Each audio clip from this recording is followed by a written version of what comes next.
Greetings, everyone. Welcome. I see we're joining today. I see the room getting populated. We'll get started in just a minute.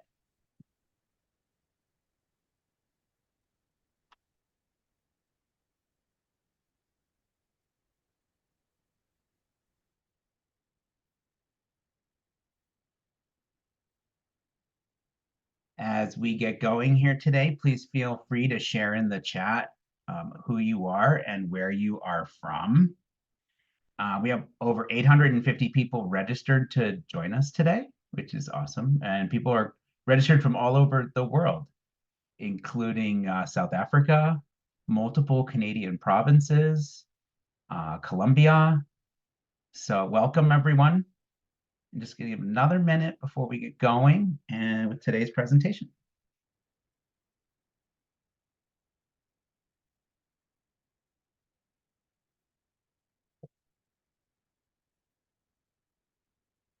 So greetings, everyone. I'm Michael Accardi at the Brazelton Touchpoint Center, and welcome to the first webinar in our series, Learning to Advocate for Children and Families. We're excited to have you here today. As I mentioned, please feel free to share in the chat who you are and where you are from. Our colleague, Kat McDonald, founder of Linchpin Strategies, will be hosting today's session, which will last for 1 hour and be followed by more episodes in March. Our superb interpreter, Maria Jose Gutierrez, will be simultaneously translating our webinar into Spanish. Thank you, Maria Jose. To access the translation, click on the interpretation icon in your Zoom controls, and then select Spanish. And to mute the English in the background, select Mute Original Audio. Closed captions are available for those who would like to use them today. To turn captioning on, click on the closed caption icon in your Zoom controls and select Show Subtitle, and the size of which you can adjust. Also, if you are having trouble hearing the webinar today, just check your audio settings, and you can also call in by selecting phone audio settings and following the instructions from there. For questions and chat today, we encourage this to be interactive, so please use the chat. We will do our best to answer all of the questions that we receive. We have a tight schedule today with a dense program, but we really want this to be interactive. So feel free to use the chat. We'll do our best to get those questions to Kat, our host. There is a certificate of attendance available for today. To receive it, you will need to complete the feedback survey, either when it opens at the end of the webinar or via the link that'll be in the email you'll receive with the recording of today's session. The survey and webinar recording are available in both English and Spanish and will be available on our YouTube channel, which if you haven't ever been there, we have years of recordings of Learning to Listen and other series that we produce available for free and on demand. We also have a digital badge that you can use on your social media, and you can access it via the QR code now, or it will be available in the link in the email everyone receives following today's session. And there you see what it looks like. You can put that right on your profile on LinkedIn or elsewhere. We also have an advocacy guide that we've created. It's a reference tool to help you sustain your advocacy efforts after the series. It's full of tips, all kinds of information. It's a very helpful resource. You can access it there through the QR code. It will also be available via link in our in the email you receive. And so finally, before we begin and I introduce Kat, I just wanted to acknowledge and thank my colleagues Isabella Mantilla Silverman and Shella Merchant Juma, who helped today be a success and produce it and make sure that we were able to host this. So, and now I'd like to introduce Katrina McDonald, president of Linchpin Strategies, where since its founding in 2004, she has led successful efforts to establish new medical research funds, protect small business opportunities from federal agency overreach and multi-million-dollar competitors, and secure increases of more than $4 billion for early childhood education. Kat's experience on Capitol Hill includes working for Senator Ted Kennedy on the Senate Labor Committee, staffing domestic social issues and appropriations for Congressman Steny Hoyer, and serving as a legislative director for Congresswoman Rosa DeLauro, the ranking member of the House Appropriations Committee and my hometown representative where I grew up in Connecticut. Kat, thank you so much for joining us today. It is a pleasure to have you with us, and I'll turn it over to you. Michael and Isabella and Maria Jose, thank you so much for your help today. And thank you to Touchpoints for making it possible to do this free webinar today.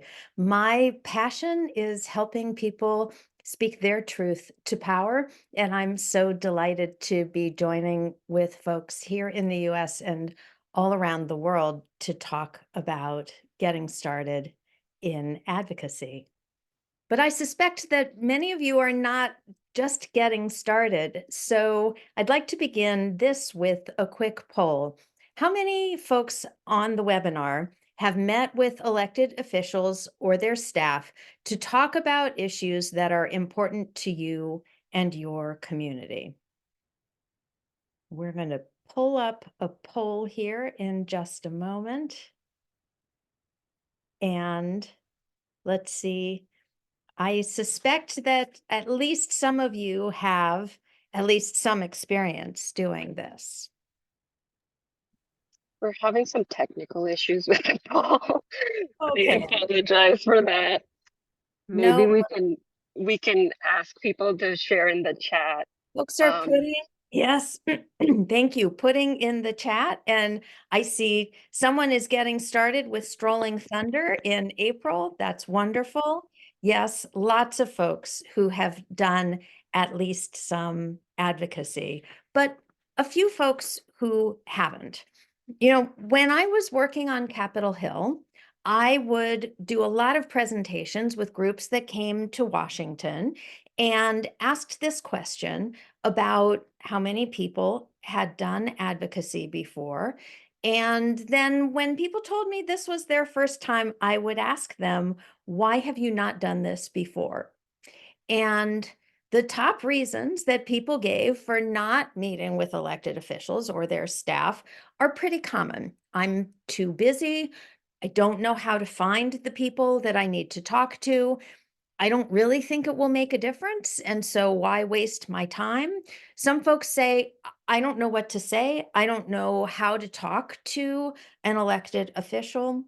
A lot of people are afraid that an elected official might ask a question that they can't issue. Some folks believe that an elected official is not going to care about the things that they care about. And so why waste your time? But the number one reason why people don't do this is because it feels a little scary. And, you know, that's a really common reaction. After I had worked on Capitol Hill as a congressional staffer for years, my mom, who was the director of a preschool at our local church, came to DC to talk to the senators and the representative that represent our community about childcare.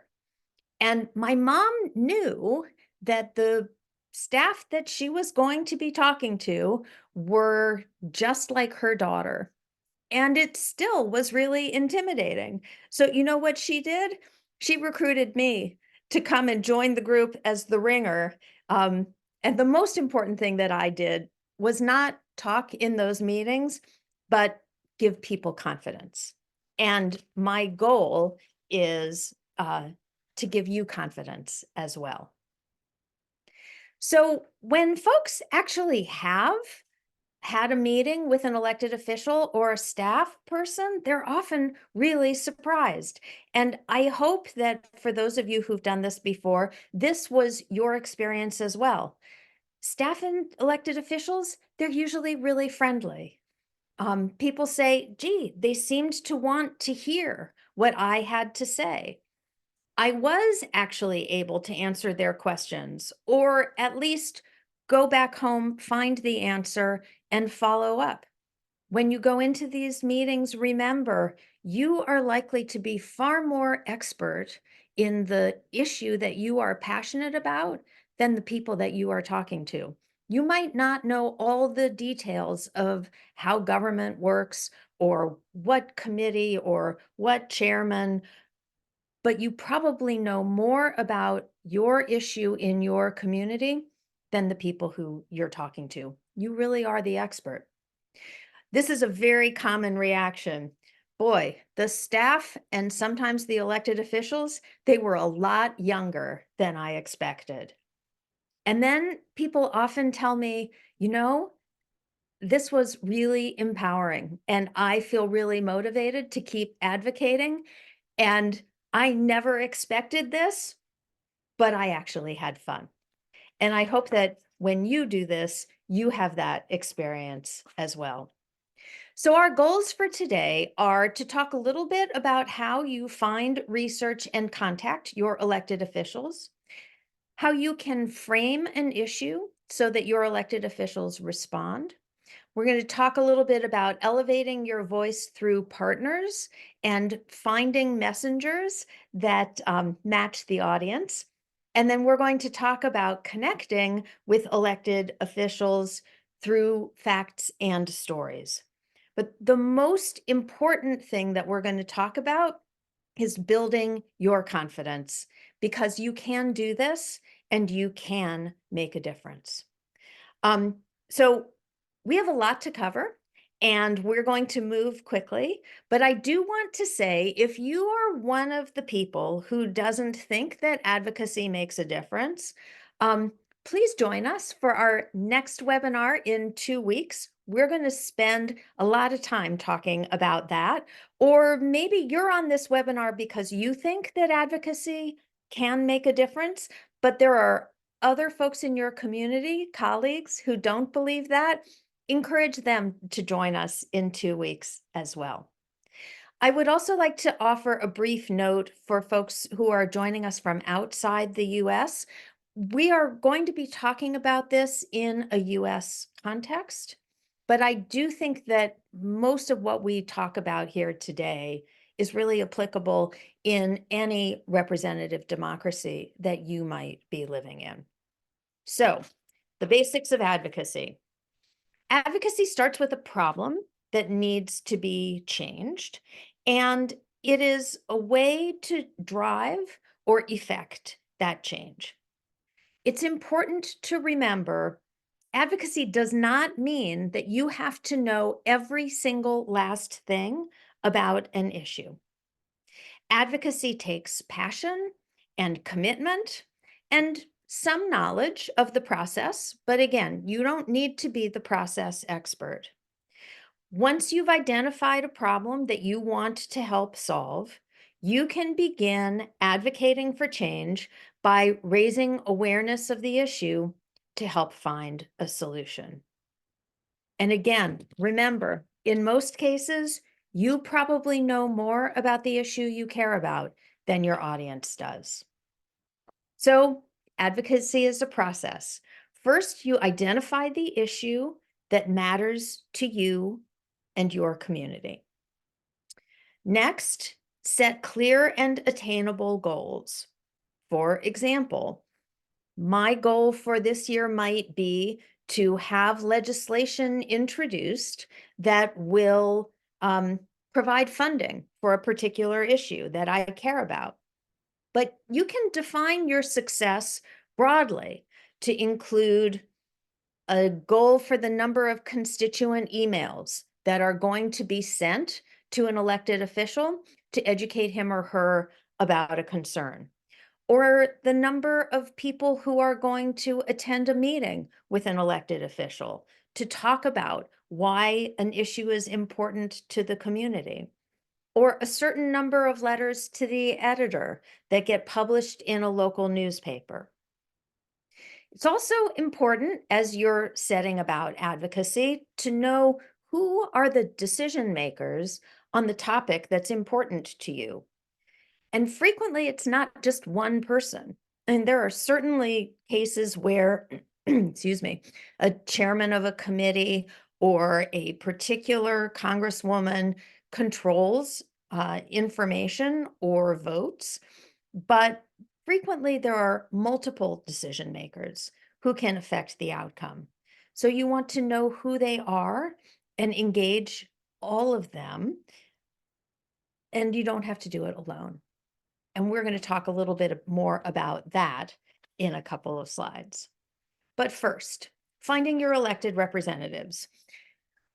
In the United States, in our system, we have a lot of elected representatives, and most of us don't know who they are. We've got local officials, state officials, and folks at the federal level.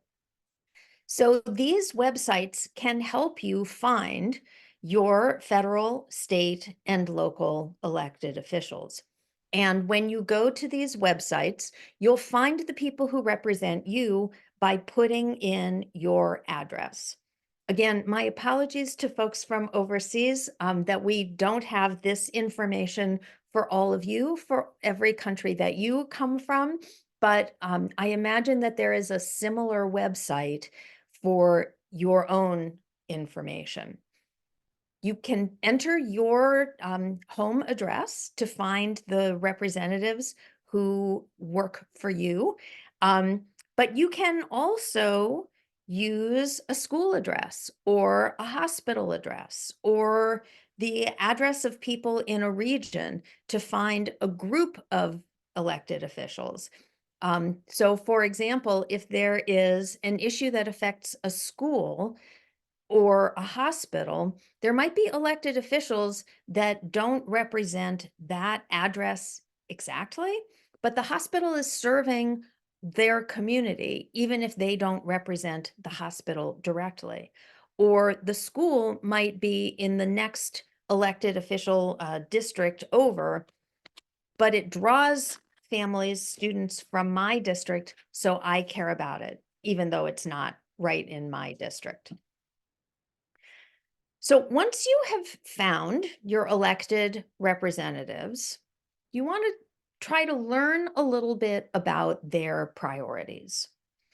And a good place to begin is by reviewing the website for that official. So as an example, let's consider childcare, which is an issue that I have been doing a lot of work on lately. During the pandemic, the federal government provided extra supports, financial supports, to try to keep childcare centers open. And now that money expired last November. It all has to be spent by the fall. And there's a lot of concern that once that money goes away, there are a lot of childcare centers that may end up closing. So let's say that I want to talk about re-upping the pandemic era financial supports for childcare. Is childcare on the website of the elected officials who represent me? Well, you'll want to look, and you might have to look in a number of different ways. So some elected officials might talk about childcare on the section of their website that is dedicated to issues, but they might talk about it as a workforce issue with a focus on employers and businesses and making it possible for people to go to work. Other elected officials might talk about childcare as an education issue, like preparing children to succeed in school. Other websites, other elected officials might talk about childcare as a family issue, supporting parents and reducing parental stress. And still other elected officials might talk about it in the equity section of their website and talk about ensuring equal access to safe and high quality care. So you might have to look around in the website to find what a member, an elected official, a member of Congress says about this. So I live in Virginia, and my senator is Tim Kaine. And when I look at his website, I find early childhood education under education. And here's what it says. Enter your meeting ID followed by pound. Here's what it says about Senator Kaine. So on the website, under education, it says that Tim supports reforms like making pre-K universal for all 3 and 4-year-olds. Enter your participant ID followed by pound. As- Otherwise, check.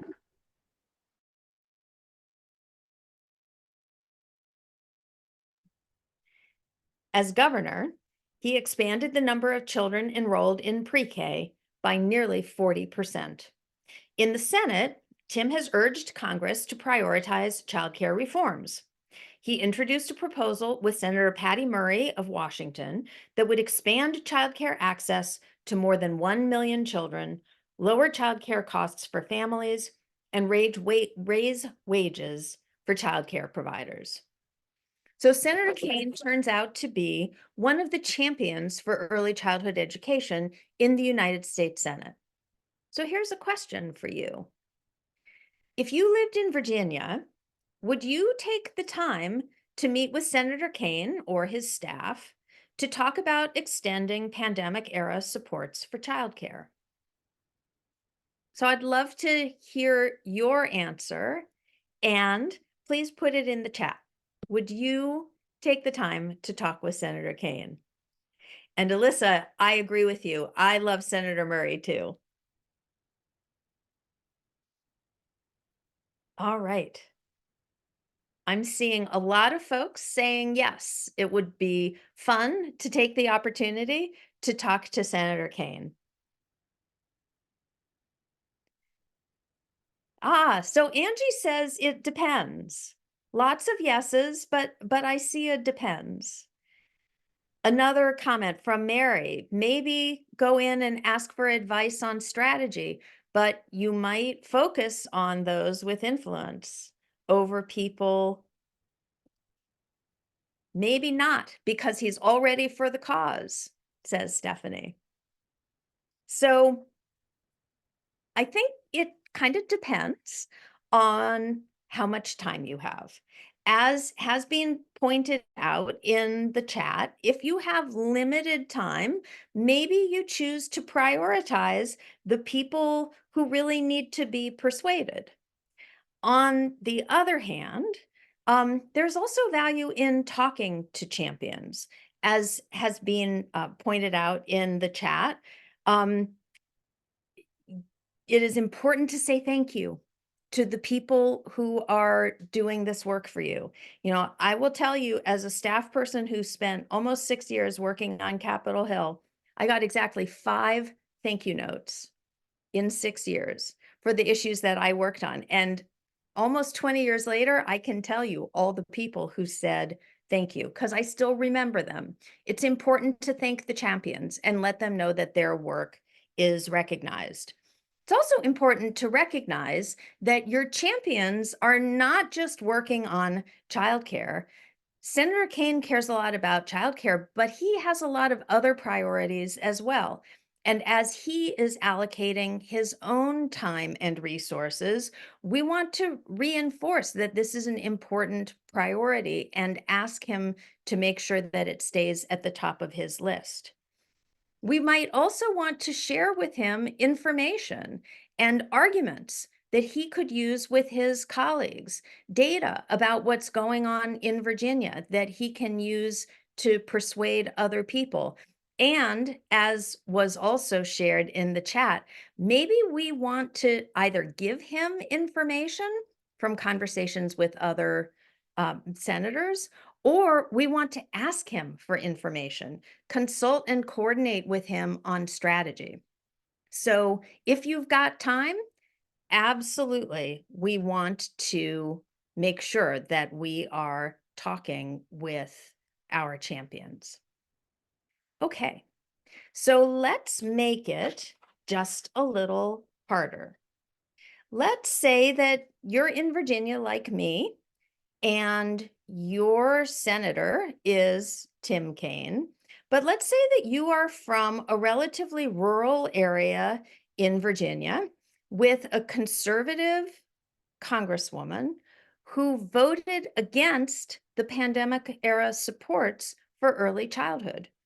And you want to try to persuade her to help re-up the money for childcare. So, what do you know about her? Congresswoman X represents a largely rural district in Southern Virginia. And looking at her website, I know that before she came to Congress, she ran a small business. In the community in Southern Virginia that she represents, she was the president of the local Chamber of Commerce. And then she became mayor of the town in this district, which is pretty small, but it is the commercial hub for this area. Her website focuses a lot on her experience as a business person. She talks about reducing taxes. She talks about eliminating regulations for small businesses. And I have looked everywhere on her website, and there is not a single mention of childcare. She does talk about education on her website, but it's all about parental rights and critical race theory and transgender students' participation in sports. And there's nothing about childcare. So imagine you want to meet with the Congresswoman to talk about and ask for her support for continuing the pandemic era supports for childcare. We're going to see if the technology works this time to do a word cloud and ask you to share some of the key words that you would use to frame your issue so that it resonates with this Congresswoman. In the chat is a link to the Menti, which will do the word cloud. So you can click on that link and we'll see what you have to say.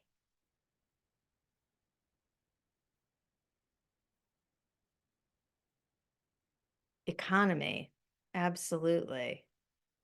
Education, families, workforce, lots of workforce, families, employers, economic boost. Absolutely. I love this.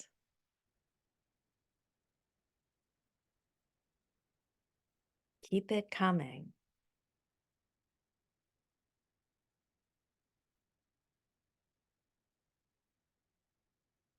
So I'm seeing the employer, the workforce, the business, all of those themes, a workforce support, investment, sustainability, families. Great. We're going to give this just another minute.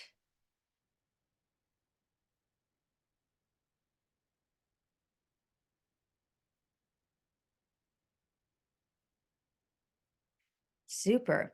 So I see a lot of focus on the workforce and business issues that this Congresswoman has talked about.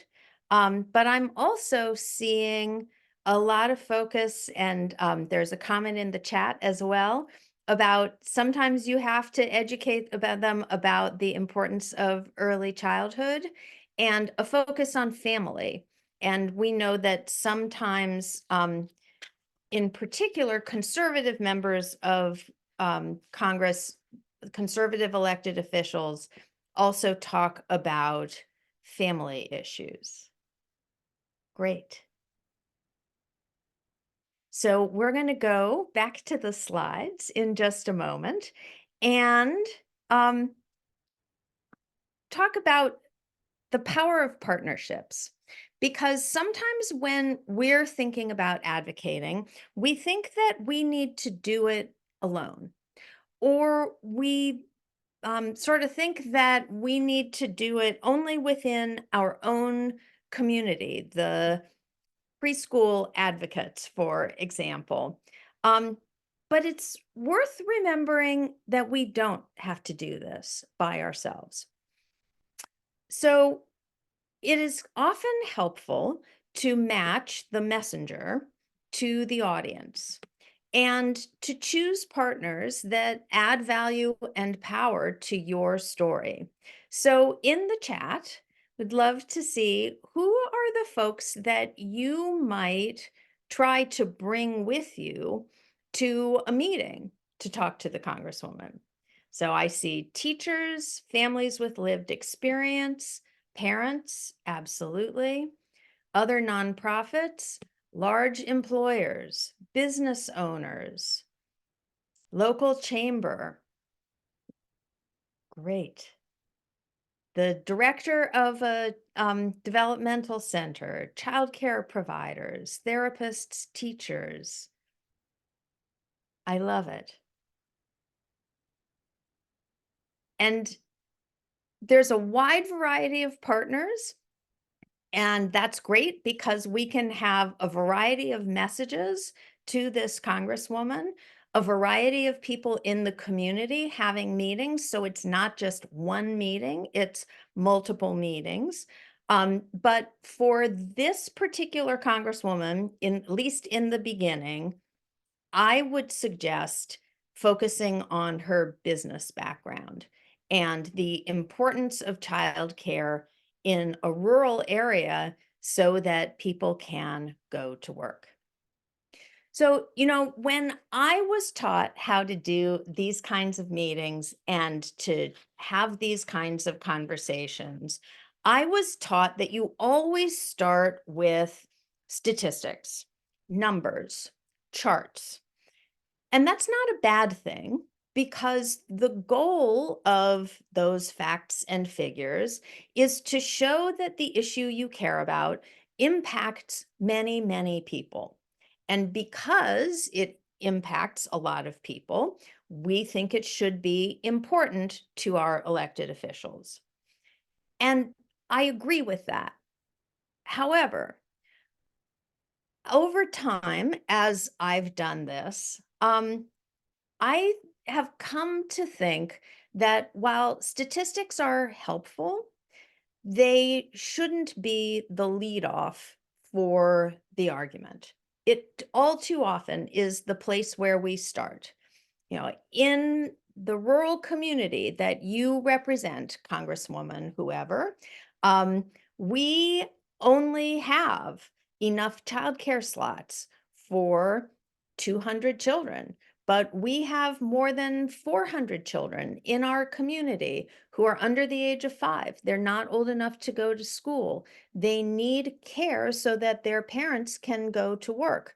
We have 150 open positions in various employers in our community, and we will never be able to fill those jobs and increase our economic output if we can't help families find safe, affordable childcare to put their kids in. All of that may be true, and I do think that that kind of information is ultimately helpful and necessary, and it's part of the argument that you will want to make with Congresswoman X in talking about the pandemic. However, over time, I've come to think that there's a more effective way to begin this argument. And it starts with telling a story. Pat Conroy, who was an American novelist who wrote 2 novels that were turned into Oscar-nominated films, said that the most powerful words in the English language are, "Tell me a story." And while I think that statistics are vitally important, I also think that it is stories that create an emotional engagement and that motivate people to act. They create connections. And so I have now changed the way that I advocate. And when I'm making an argument to try to persuade an elected official, I now start with a story. So if I were thinking about who I was going to take to this meeting with Congresswoman X, I might bring the president of the local community college, which is the largest employer in this rural district. And I might ask the president of the community college to start the meeting by saying, Congresswoman, we're so excited that we are building out the business program at the community college. And we really appreciate your support for doing that. You know, we thought that we were going to be able to recruit 2 professors to teach in this business program that we are trying to grow with your help. They're young. They have children. They're looking for a great community to raise their kids, and they were really excited about coming and living in our community and teaching at the community college. And then we discovered the waiting list for childcare. They've got 2 young children. They were going to be on the waiting list for months, maybe years, before they could get their kids into care. And even if they did get into the child care center that was closest to the college, it was going to cost almost as much as we could pay one of our professors. And the director told them that she's going to be losing the pandemic subsidy that has been keeping her childcare center open. And when that subsidy goes away this fall, she might have to close her infant toddler classroom. And these 2 professors that we were so excited to recruit to our business program ended up turning us down. And the reason was that they couldn't get affordable, safe childcare for their kids. You could then go into the statistics about how those 2 professors that we were trying to recruit to our community are not alone, and cite the statistics about the shortage of childcare, the cost, and the issues. But my question to you is, which launch to the argument, which start to the meeting do you think is more engaging? Rachel has already put in the chat that telling a story is engaging, and I agree. I think that starting with the story, putting the human face on it, especially if it is a story and a human face that the elected official can kind of relate to, a human story where the elected official can see themselves, creates empathy, and is a great way to launch your argument and try to really hook your elected official from the beginning. Makes a picture of the situation, absolutely. Makes it personal, reaches their conscience, and I love it. Our field is all about relationships. So building the relationship and the connection is what helps to motivate people to assist in addressing your needs. So as we begin to do this, then we have a few tips for staying engaged.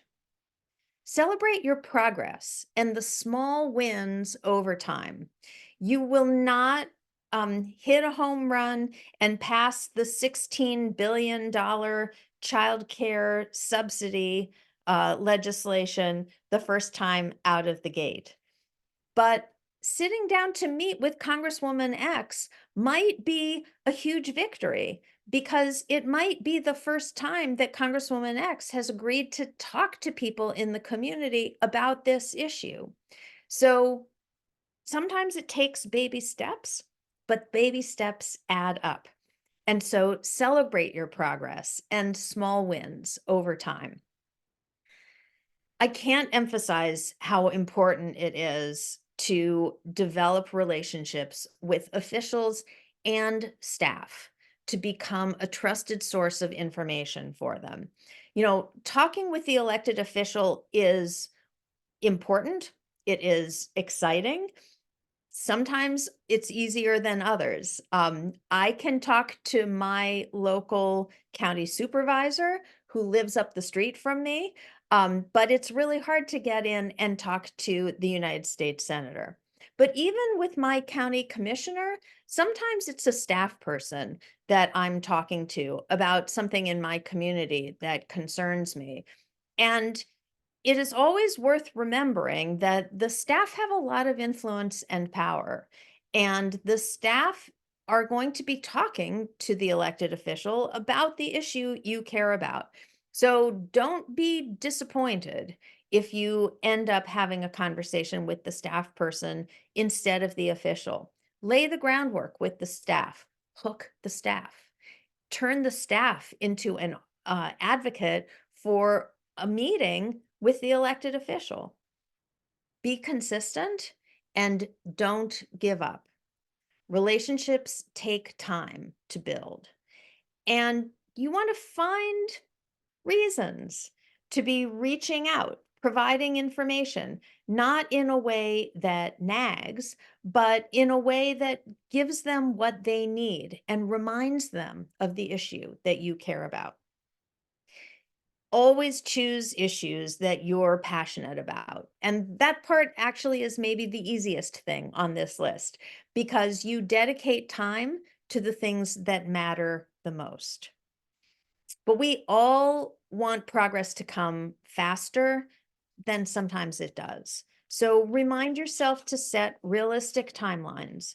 Identify milestones that are getting you towards your end goal and keep the end goal in sight, but remember steps work.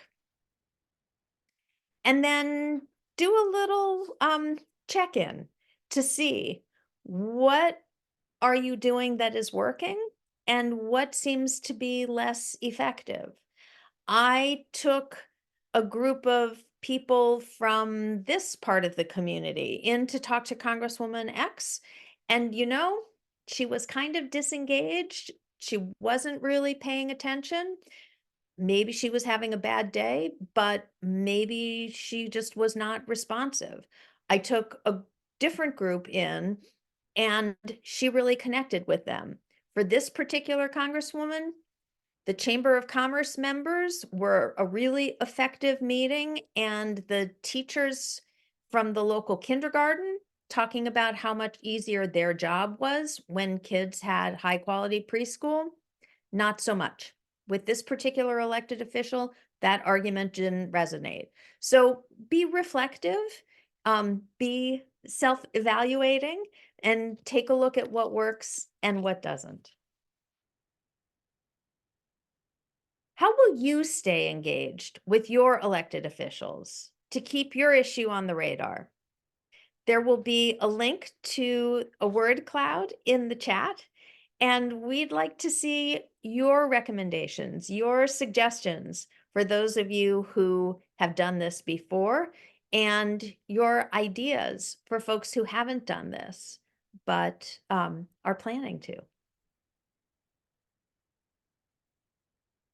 So we're going to go to the word cloud in a moment, and please feel free to put your words in the word cloud. I see in the chat, subscribing to the newsletter. The newsletter sometimes will let you know where elected officials are going. Congresswoman DeLauro holds town meetings, in quotes, in the parking lot of the Stop and Shop in New Haven. And she'll put in in her newsletter where she's going and when she's going to be there. And folks can just drop by to talk with her about things that are important to them. Virginia says partnering, sending emails. When there is a particularly interesting and relevant newspaper article, sometimes I will email that to staff that I'm working with on a particular issue. Thank you, Vilma. Yes, Rosa is a wonderful champion for young children, and it was really exciting to work with her and for her. And always once you're on the staff of an elected official, we say once you're on that team, you never leave. You can check out anytime you like, but you can never leave. Talk to your elected officials directly. Make an appointment. Invite them to visits. Elected officials love to be out in the community. They want opportunities to meet folks. So invite them to your program and experience it.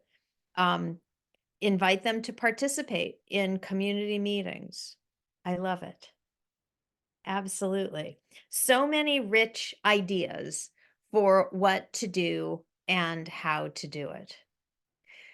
So this series is going to continue. We have 2 more episodes coming up. On Tuesday, March 12th, we'll be talking about systemic change. What is systemic change? How do you advocate for it? And does that advocacy actually make a difference? So as I said at the beginning, if you've got colleagues who think that our system is broken and advocacy does not make a difference, invite them to register for our session on March 12th. And we will be talking about examples of where and how systemic change is happening and how you can partner to make that happen. Episode 3 will be 2 weeks after that on March 26th, and we will be talking about engaging the village, social media, and other kinds of outreach, and sort of taking your efforts and making them go big. So we look forward to talking with you then. The link to register for those 2 episodes is in the chat. And we have a couple of minutes where we can take questions. If there are, I saw a lot of comments in the chat, which is wonderful. But we've got a few minutes for questions if anybody would like to ask them. Please feel free to put them in the chat. So do I do this kind of presentation in a small group in communities? I tend to do this at conferences. I've done presentations like this for the National Head Start Association, for the training conferences that are put on by home visiting models. And we certainly could do them, or you can share this webinar with small community groups and then have a discussion session afterwards, because this will be made available for you for free. Kelly is asking, will future trainings be about teaching our families and parents to advocate? I think that parents are a wonderful group of advocates. I've spent a lot of time in Head Start, in particular, training parents. And certainly you can use this kind of information to have a discussion session with your parents and families in your program, and training them. And yes, we will be talking about advocating for change within systems, particularly in the episode on March 12th.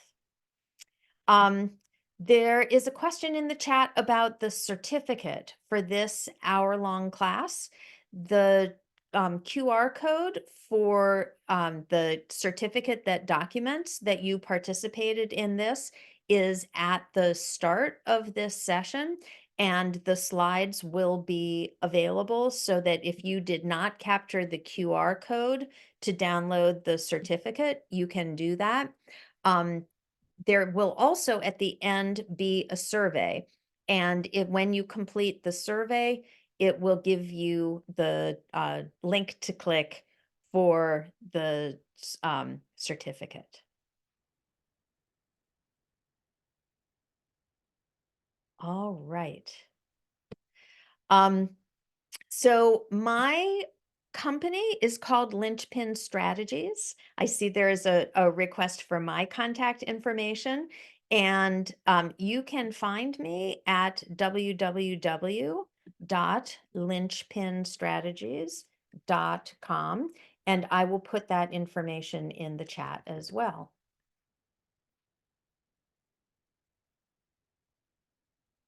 There is a question about if you are interested in many topics or issues, is it best to pick one or speak to all of them with officials? I think that is an excellent question.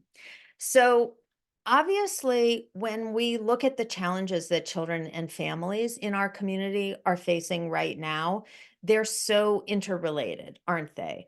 You can have good schools, but they are really overwhelmed if children are hungry, if the family does not have stable housing, if there is violence or drug use. So, yes, absolutely. There are multiple issues that are impacting our families. My suggestion in talking to elected officials, especially in the beginning when you are developing relationships, would be to start with one thing that feels like it has an answer that would be solvable. Because I think we have all had the experience of facing a problem that just seems overwhelming and like there is absolutely nothing we can do to fix the problem. And elected officials are human. When they are faced with a really complex, knotty problem that seems like it's not solvable, they go to the other things on their to-do list that they think they can make a difference on. So, one element of hooking an elected official, a member of Congress or a member of the state legislature or the county council is that emotional connection. But another thing that is also helpful is presenting them not just with a problem, but also with a solution that makes it doable, achievable. What a great question. So I see some questions about updating the date on the certificate, and our friends at BTC will get that taken care of. Angie asks, the staff has been learning a lot about the difference between advocacy and lobbying. And how do you define the difference, especially if you've got nonprofits? So I would argue that advocacy and lobbying are the same thing, that they are both, they're two words for persuading an elected official to do something that they might not otherwise do if you had not asked. And as we know, nonprofits have a limitation on how much advocacy or lobbying they are allowed to do. Education and outreach is not limited. And education and outreach is explaining the impact of an issue or a problem on a community. I actually do a lot of work with state government agencies, which are not allowed to lobby. But what they can do is say, if this particular policy were adopted, this would be the impact, positive or negative, on the community. And if this problem is not addressed, here will be the outcome or the impact on the community. So you can provide information from a nonprofit as education and outreach. You can provide information about the impact of a particular decision without saying, please vote yes, or please vote no, or please take this step. So lobbying is largely defined by making the ask, but providing information is not lobbying and is not restricted. So I hope that that is helpful. All right. I am not seeing any more questions in the chat, so I'm going to turn it back over to Michael with my deepest thanks to all of you for participating today. And I hope very much that you will be able to join us on March 12th and March 26th.